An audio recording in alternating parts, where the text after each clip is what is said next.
Newsfirst Newsline with Faraz Shaukutali. Good morning. Welcome to Newsline. We're broadcasting live from the Newsfirst studios in Dawson Street in Colombo. Our guest this morning will be Dr. Pakisoti Saravanamuttu, the Executive Director of the Centre for Policy Alternatives. Dr. Saravanamuttu will be joining us very shortly. But a quick look at the papers this morning. The island starts off with the Foreign Minister confident of consensus among all stakeholders, clearly referring to matters that are going on at the United Nations. But the headline news, of course, is the long-awaited Chilcot report on the Iraq inquiry and a damning verdict on the former British Prime Minister Tony Blair. And at the moment, we will take an early commercial break. Do stay tuned. After all, this is Newsline. Morning and welcome back to Newsline, where we're joined this morning by Dr. Pakisoti Saravanamuttu, the Executive Director at the Centre for Policy Alternatives. Morning, Dr. Saravanamuttu. And welcome back onto our set. Long time no see, actually. Indeed.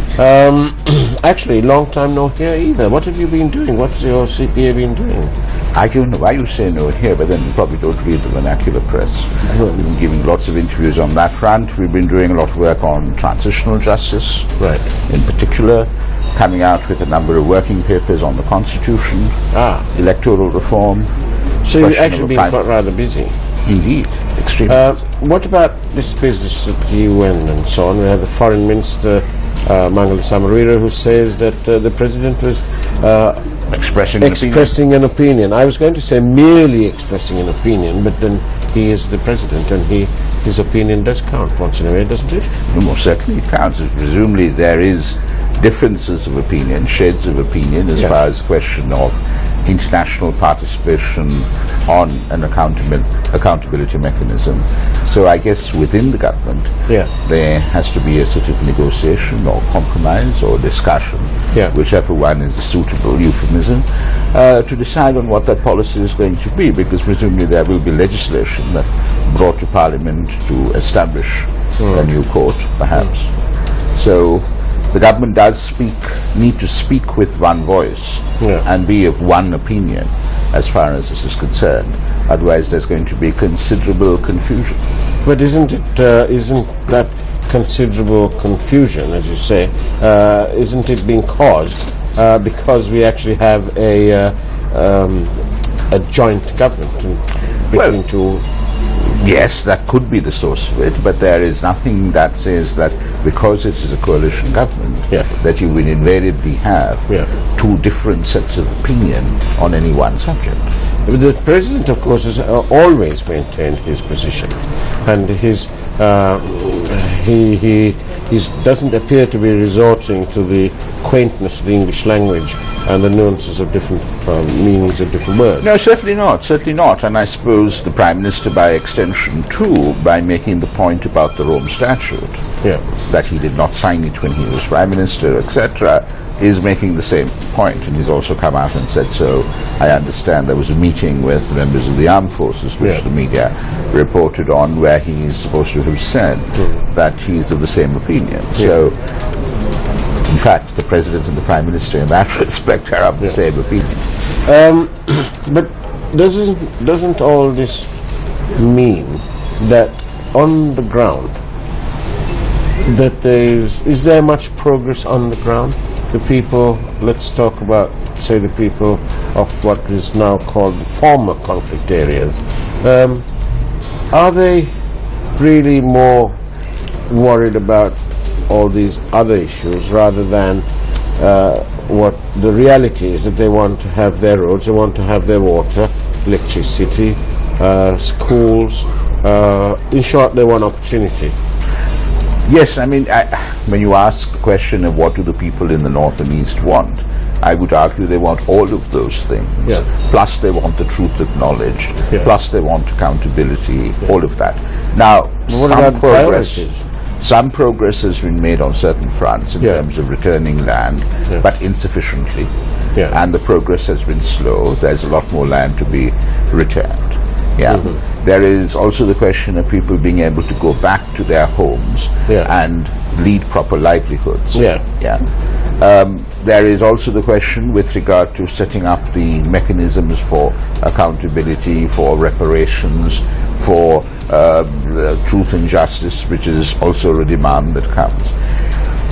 You use the word priority, and that's the key point, I think, here.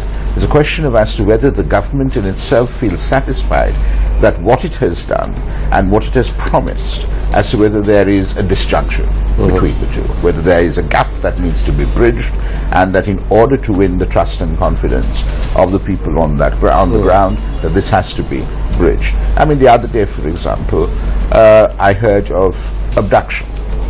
About an abduction where someone was taken, beaten up, tortured, and released.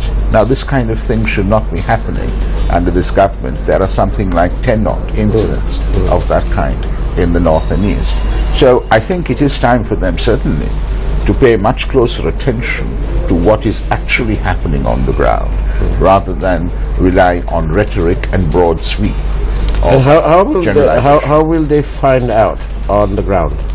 Civil society is more than willing to tell them and keeps telling them. They have their own people on the ground. There are the state officials on the ground. And there is also this small matter of a company known as Sirasa and Shakti. Well, there you are. And we've been going house to house. You must have seen it. Yes.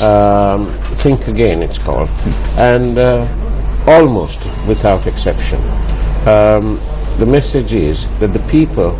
They've been asked 4 questions, all to do with their representative, and we want to know whether we've asked them, are you happy?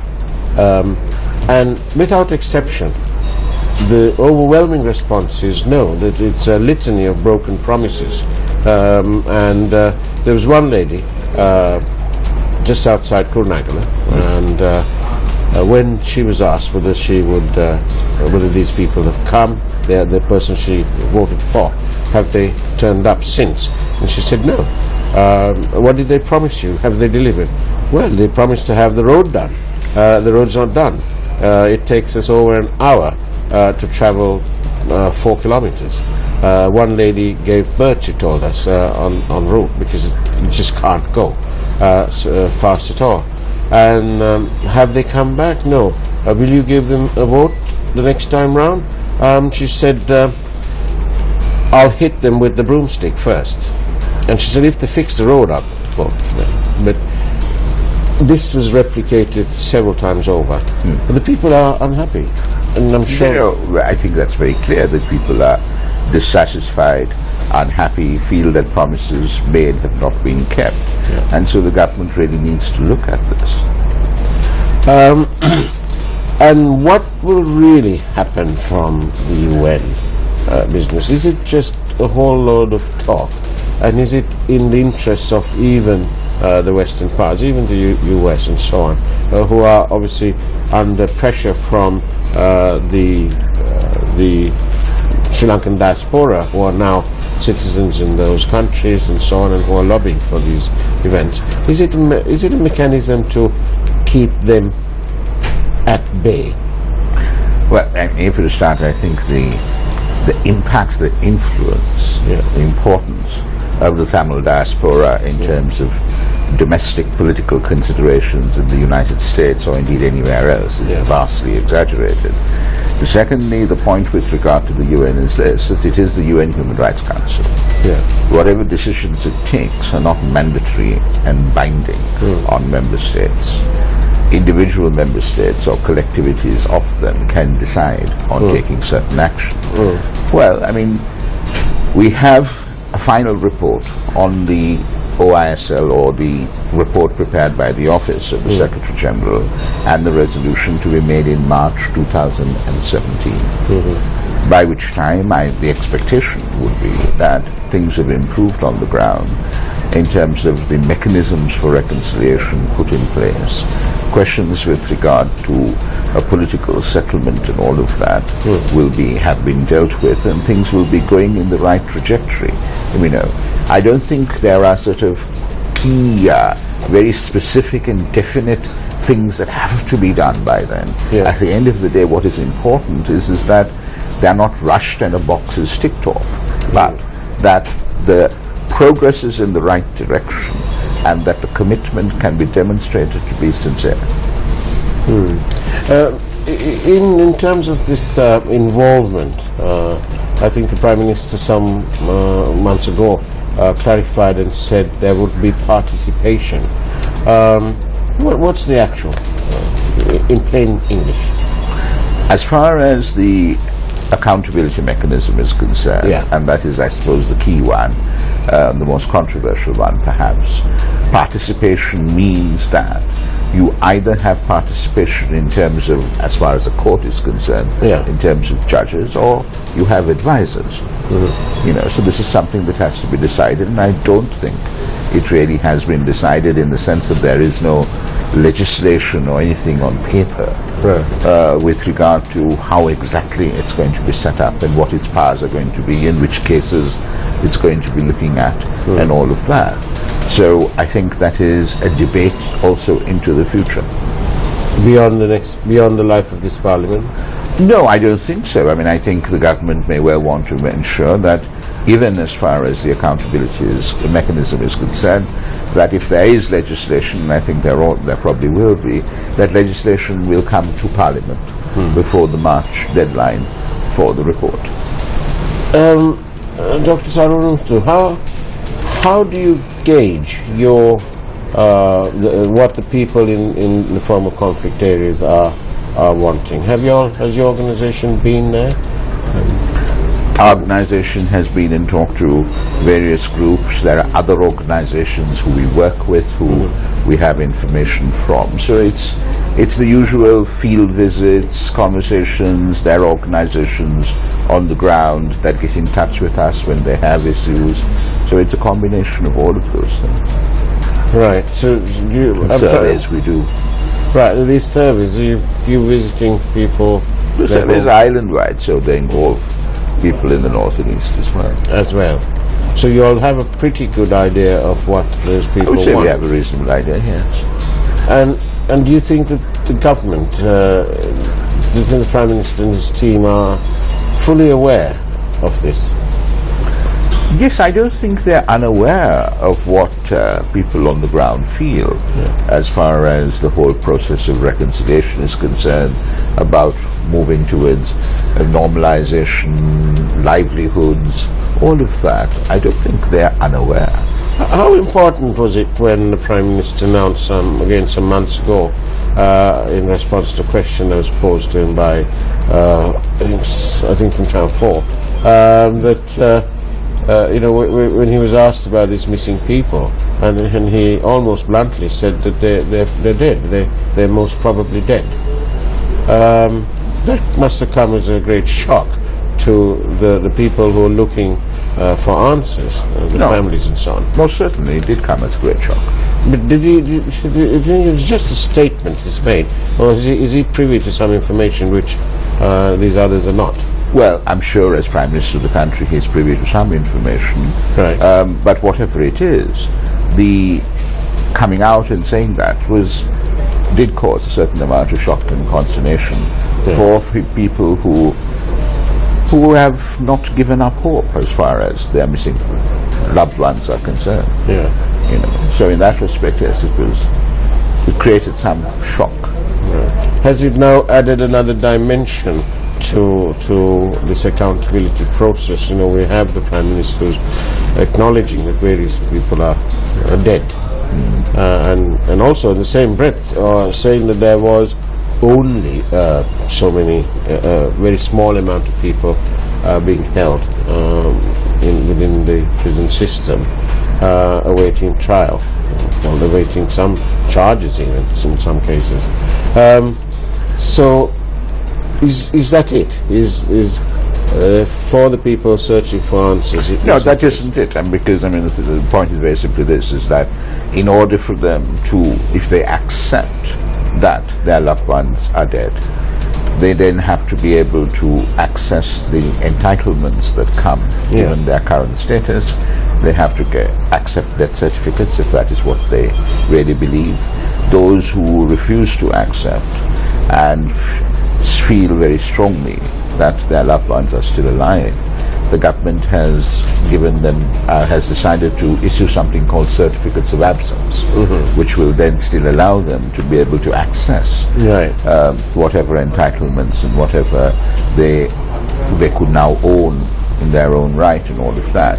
So, as far as that's concerned, I think we need to have a proper process and institutions that can officially, categorically say, this is the situation. You go through a process of consultation, it seems to be transparent, involves the families of the victims, so that if it has to be closure, it can be closure in a proper way, rather than a sudden announcement, you know, without any kind of preparation of these poor people for that announcement. I think this has to be done sensitively at the end of the day, very sensitively. It has to be done recognizing that, look, they have equal rights as citizens of this country. But it's hardly sensitive, is it, to announce during No, that's my point. Is that there was, you know, it resulted in a certain amount of shock, and there is a certain amount of even resentment as far as people in the North and East are concerned. I'm part of the task force. I'm the secretary to this task force on consultations with regard to mechanisms on reconciliation. And this issue has come up in the sense of we've heard from people that, yeah, there was a certain amount of shock at these kinds of announcements. And what do you think, eventually? Will they actually get to the bottom and hold some people responsible? The foreign minister's various statements appears to indicate that he's already acknowledged that various atrocities have been committed, but there has been no proper investigation. Well, I mean, if there is going to be an accountability mechanism set up, as the government says it will do, and I have no reason to doubt them, there certainly will have to be cases before it. And we know that there are egregious cases that have been talked about as allegations, and therefore their status is as allegations until there is a proper, credible investigation, which either lays the matter to rest, and lays it to rest in terms of if someone is guilty, if a crime has been committed, there needs to be accountability for it. But don't you agree, Doctor, that it's painfully slow?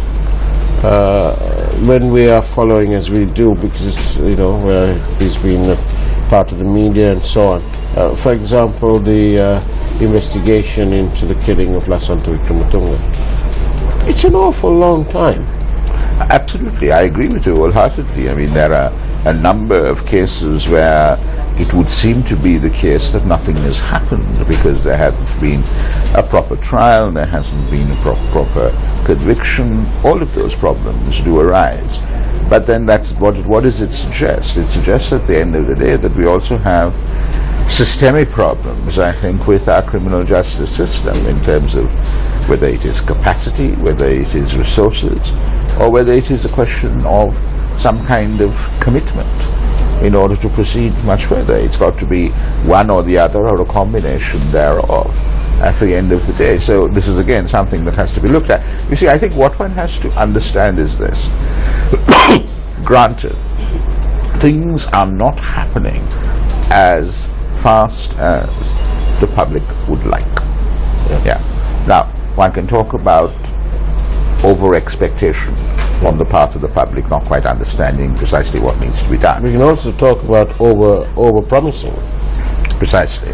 And therefore, what we need to look at here is the extent to which there is a commitment to make things better. We have to recognize that practically any institution and every institution that one can identify in the country has been corrupted. Has been corrupted to the point at which there is a greater degree of dysfunctionality than one could imagine. So we are talking here about root and branch reform. And root and branch reform perhaps should not be done in too great a hurry, but at the same time, root and branch reform can't just remain a promise. So there's a question being posed by one of our viewers. Did the government overestimate what they can achieve? Yes, I think so. I think, this happens in situations like this. I don't think opposition parties recognize the extent of the destruction wrought on institutions and processes of government by authoritarian predecessors. It's only once you get in there that you realize the extent. And as a CPA, have you all been watching over public opinion and so on in terms of what happened at the central bank over the last so many months? Yes, we have been watching. We hopefully will have a new democracy governance survey. I mean, I think it's very clear that a lot of people are extremely happy that no reappointment of the former governor was made. Very happy with the new appointment as being one that is eminently suitable. And listening to the speech made by the new governor to the staff of the central bank, I think it was an excellent speech. What exactly was needed at that point. So hopefully the issue will be resolved. Well, it looks like in terms of leadership they've resolved that, but you have the court. Yes, we have court looking into the rest of the matter. But it's within so you're are also looking at it, are you? Well, looking at it in terms of when we do our public opinion surveys of people's attitudes, perceptions with regard to government and governance, obviously this is one that comes out. Have you all taken a stance on that issue, on the bond issue? The stance is very simple. It is that at the end of the day, the central bank and the governor of the central bank, it's the old Caesar's white point. Has to be above suspicion, has to be seen to be above suspicion. I mean, this is a key institution in the country as far as the economy is concerned. And if there is any allegation of misdeeds and misdoings with regard to it, that affects the whole profile of governance. It affects investor confidence. It affects a whole lot of things. So at the end of the day, one has to have proper due diligence and ensure the impartiality and independence of the institution.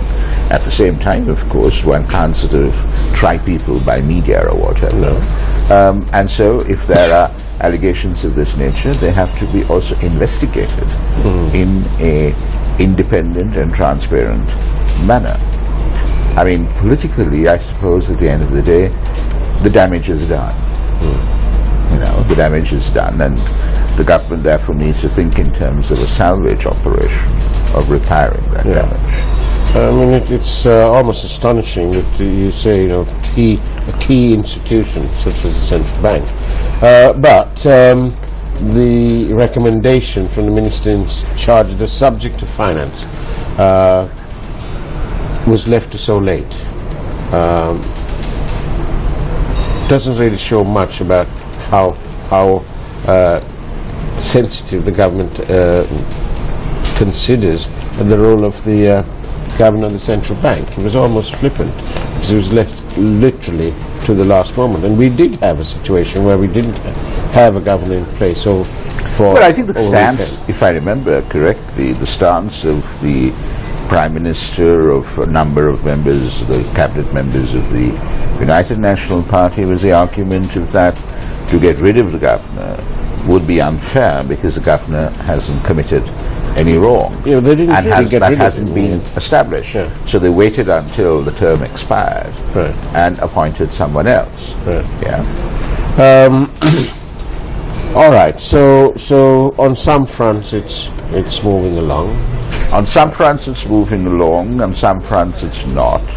The government really needs to take stock in terms of what the priorities are, and needs to recognize that there is a communication problem. It needs to carry the people along with them, or else they're going to, suffer for that electorally.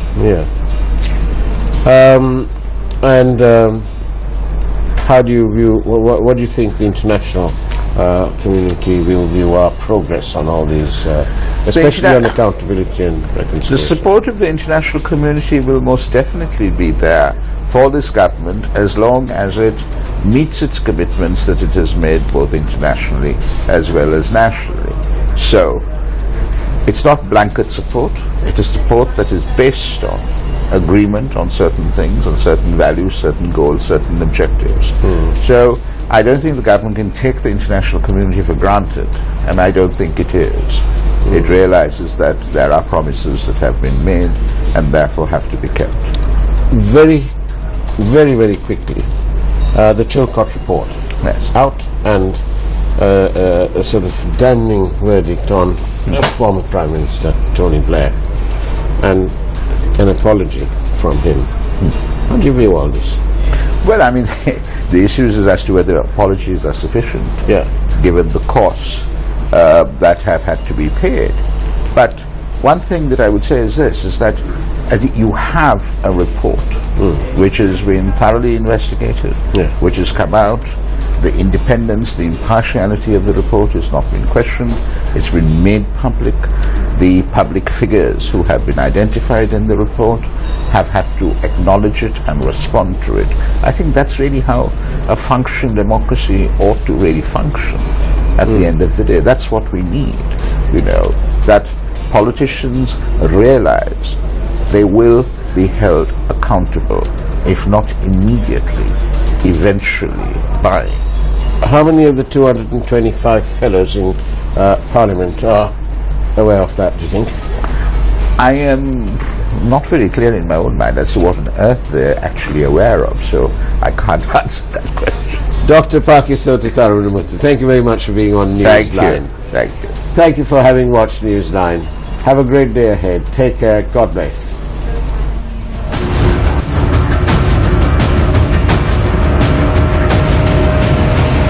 Newsfirst Newsline with Faraz Shaukat Ali.